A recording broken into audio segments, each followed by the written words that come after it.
자, 오늘 우리가 주신 말씀, 기도 제목 같이 나누도록 하겠습니다.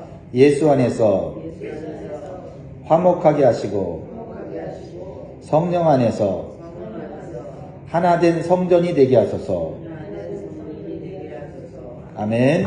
오늘 기도 제목을 마음에 새기시고 오늘 말씀을 같이 나누도록 하겠습니다.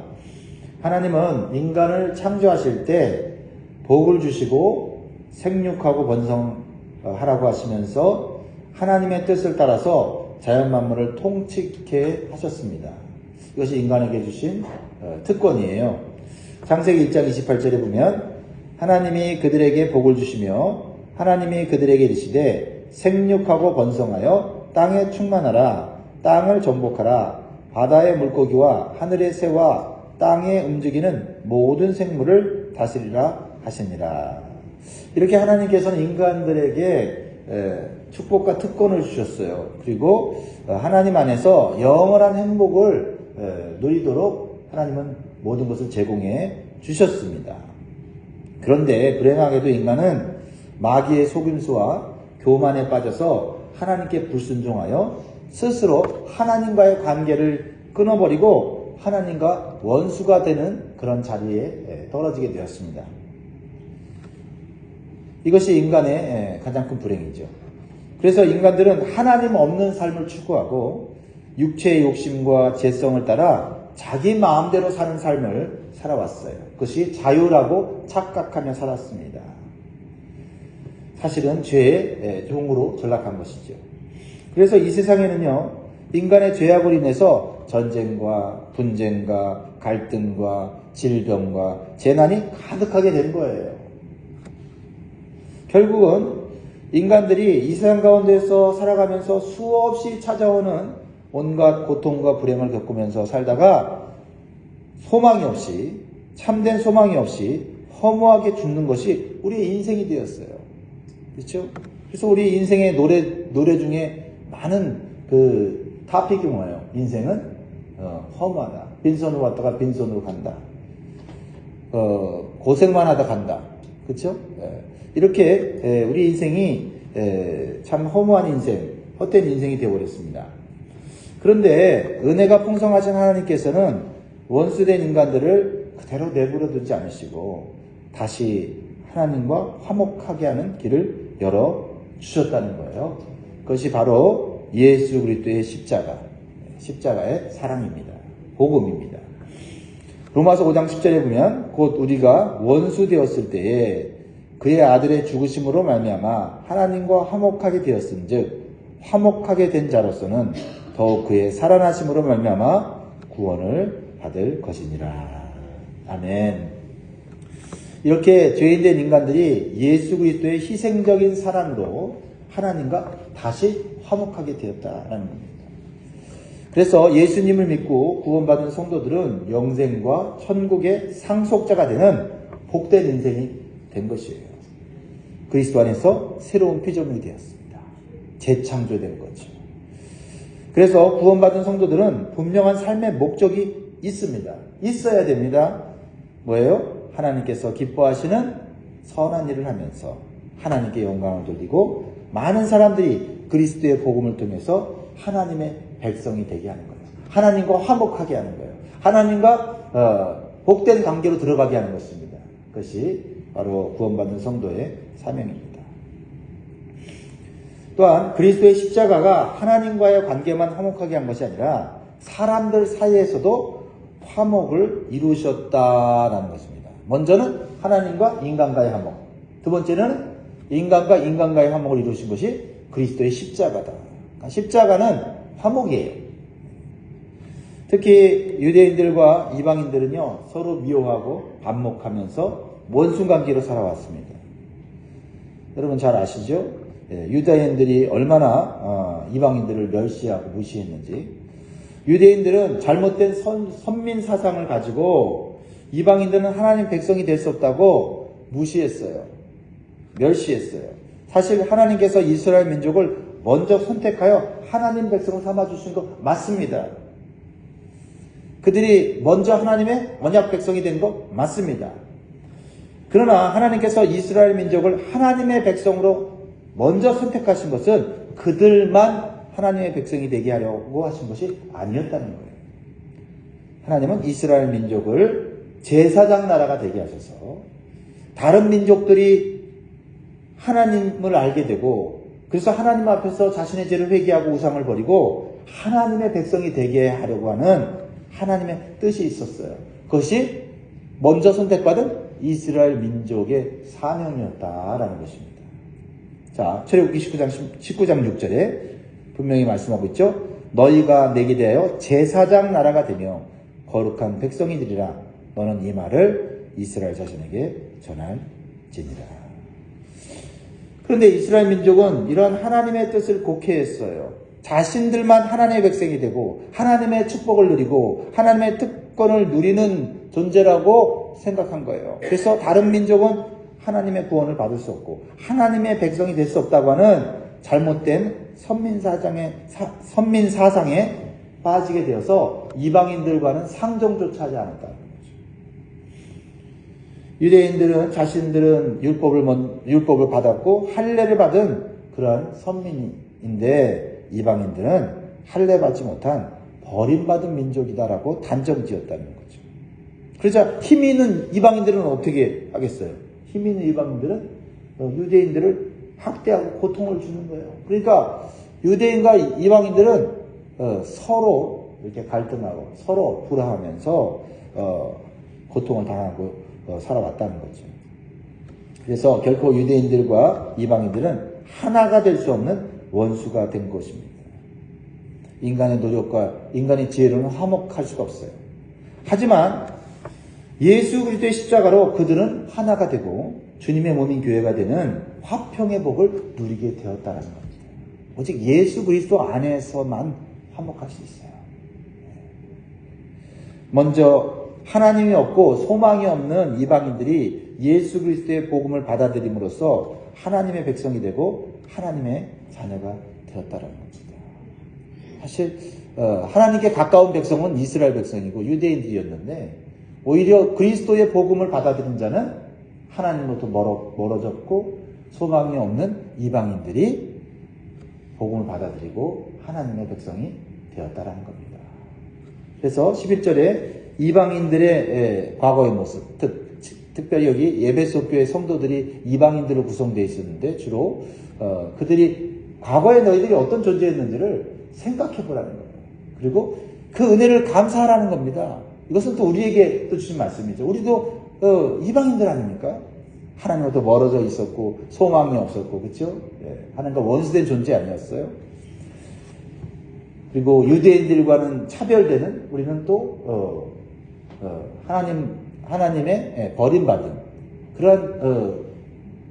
그런 존재로 우상 숭배하며 살았던 그런 불쌍한 존재였다는 거죠. 11절 보세요. 그러므로 생각하라. 너희는 그때의 육체는 이방인이요 손으로 육체에 행한 할례를 받은 무리라. 칭하는 자들로부터 할례를 받지 않은 무리라. 칭함을 받는 자들이라. 12절에 그때에 너희는 그리스도 밖에 있었고 이스라엘 나라 밖의 사람이라. 약속의 언약들에 대하여는 외인이요 세상에서 소망이 없고 하나님도 없는 자이더니. 13절 이게 중요하죠. 소망도 없고 버림받은 자처럼 살아갔지만 결국 어떻게 됐습니까? 13절 시작. 이제는 전에 멀리 있던 너희가 그리스도 예수 안에서 그리스도의 피로 가까워졌느니라.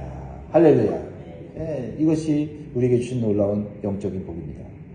구원의 자격이 없는 이방인 우리가 그리스도의 피로 말미암아 얼마나 복받은 존재가 되었는지를 생각하라는 거예요. 묵상하라는 거예요. 그리고 감사하라는 겁니다. 그런데 먼저 하나님의 언약을 받은 이스라엘 백성들은 메시아이신 예수 그리스도를 십자가에 못 박아 죽였어요. 그러나 자신들의 죄를 회개하고 십자가의 복음을 받아들인 유대인들은 구원을 받고 하나님의 새로운 백성이 되었습니다. 혈통적인 이스라엘이 아니라 율법과 할례로부터 구원받은 그런 백성이 아니라 또 받을 수도 없죠. 율법과 할례는 구원을 받을 수가 없습니다.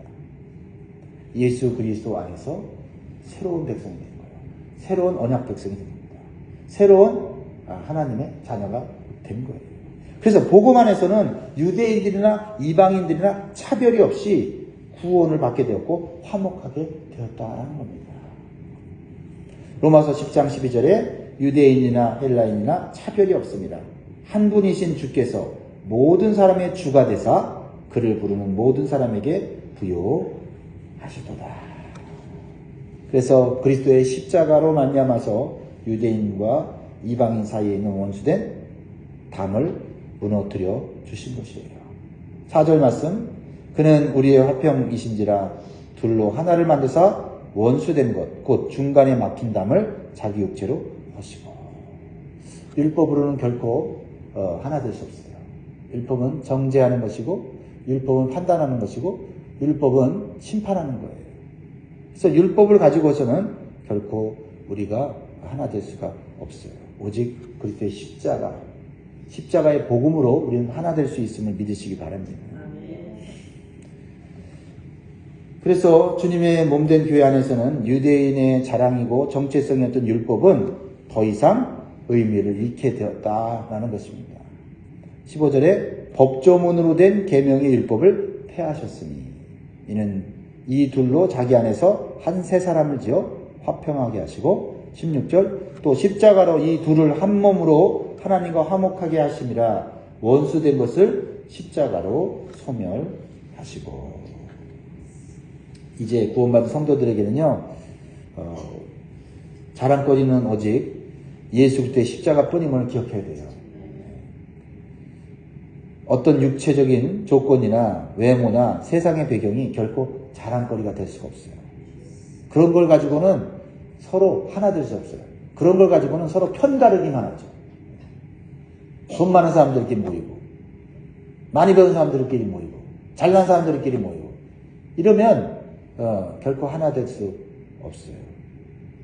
예수 그리스도 안에서 우리는 하나님과 원수된 자였고 우리는 죽을 수밖에 없는 죄인이었고 소망이 없는 자였는데 오직 그리스도의 은혜로 말미암아 하나님의 은혜로 말미암아 구원받았다고 생각하면 우리는 다 똑같은 존재다. 그래서 사도 바울은 자신이 예수 그리스도를 믿고 구원받은 후에는 자신이 자랑하는 가문이나 학문이나 배경을 다 벗었다고 했어요. 그리고 다 뭐같이 여겼다고요? 똥같이 여겼다. 그래서 그리스도의 피로 하나 된 공동체는 오직 예수 그리스도만 자랑하고 서로 비교하고 차별해서는 안 되는 새로운 하나님의 백성이 된 것이에요. 유대인이나 이방인이나 그 어떤 민족도 그리스도 안에서는 하나 된 것이며 또한 하나님의 새로운 영적인 이스라엘이 된 것입니다. 결코 이제는 육적인 이스라엘, 혈통을 중시하는 이스라엘은 우리에게 아무런 의미가 없는 거예요. 오직 그리스도 안에서 우리는 새롭게 창조된 피조물인 줄 믿습니다. 그래서 하나님의 새로운 백성인 성도들은 성령 안에서 하나됨과 화평하게 힘쓰는 것이 바로 성도들의 정체성이에요. 내가 구원받았다라고 하는 정체성은 화목하는 거고 하나 되려고 힘쓰는 거예요. 왜요? 예수님이 그것을 위해서 죽으셨기 때문에.